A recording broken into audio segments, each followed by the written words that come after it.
my last few weeks in Tokyo, and it's only really now that I've realised I'm able to do a city tour. Tokyo consists of such a sprawling mass of stuff that it'd be impossible to show you the whole city in one video, but these are the parts that for me make Tokyo.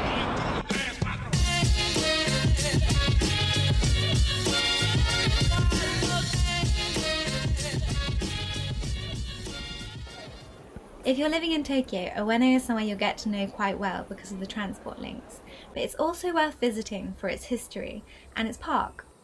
This is where most of the museums are based, as well as a zoo and a boating lake. There's a really impressive temple in the centre where there's lots of food stands, and on Sundays they sometimes have a flea market where you can find some really cool stuff. It's also a great place to try some seafood and go shopping, so it tends to be quite busy. And it's a great place to check out if you're interested in Japanese designers or denim. A short walk from Ueno is Akihabara, and you can see here that they've closed the roads, which they do in a few places on a Sunday, so that there's more room for pedestrians. This is the place for people who want to see more of that anime manga side to Japan, and it's crawling with maid cafes, other dress-up cafes, arcades, gaming rooms, internet cafes. It definitely fits people's stereotype of Tokyo, and if you like this sort of thing, you'll definitely fit in. The next place we're going, Nippori, completely contrasts to this. It's also known as Tokyo's Old Town because you can buy traditional Japanese goods here like chopsticks and fans. This is actually where I got most of my souvenirs, and I bought my yukata for the summer festivals. There's also a fabric street where you can buy fabrics, and a couple of really nice temples, as well as a resident cat or two. Of course, no tour would be complete without Asakusa, which is home to the famous Sky Tree, as well as the famous Asahi Golden Turd.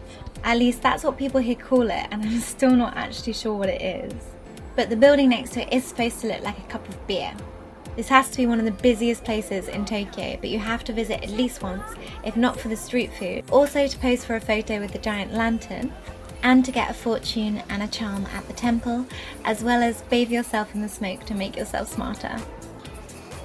If you're planning a short trip to Tokyo, this shouldn't be on the top of your list, but Jimbocho has a really quaint character, and it's a great place to people watch with a coffee and a book, or even browse some of the antique bookshops. If you're planning an exchange with Waseda, it's really easy to get to from there, and it's a great place to study and a cheap place to eat out. I've left the 3 biggest places to the end of the tour, and by big I mean famous. If you've watched Lost in Translation, you'll recognise Shinjuku. Shinjuku is always bustling and is a great place to go shopping, but it's more known for its nightlife, especially since it's home to the red light district. Lots of all-you-can-drink izakayas, ramen shops, karaoke. This is the district that I lived in whilst I was in Tokyo, so I can recommend it as a place to live or to stay. Just don't book your hotel in Kabukicho, or your accommodation if you're staying for longer. The last 2 stops are actually in the same district, but they're both usually talked about separately. Harajuku is known for its collection of weird and wonderful cafes, as well as the fashion, the shopping. Actually, this is the place I spent the most time in during my year abroad.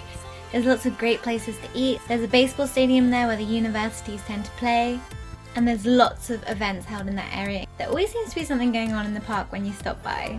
And finally we're coming to our last stop, which is Shibuya Crossing. This is the busiest place in Tokyo.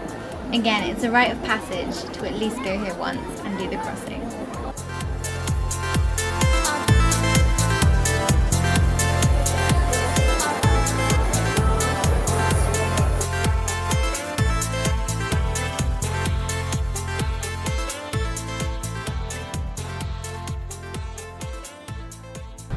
If you want to know anything more about getting around Tokyo or even Japan, please do send me an email and I will be so happy to answer, because I'm always happy to talk about anything that's related to Japan.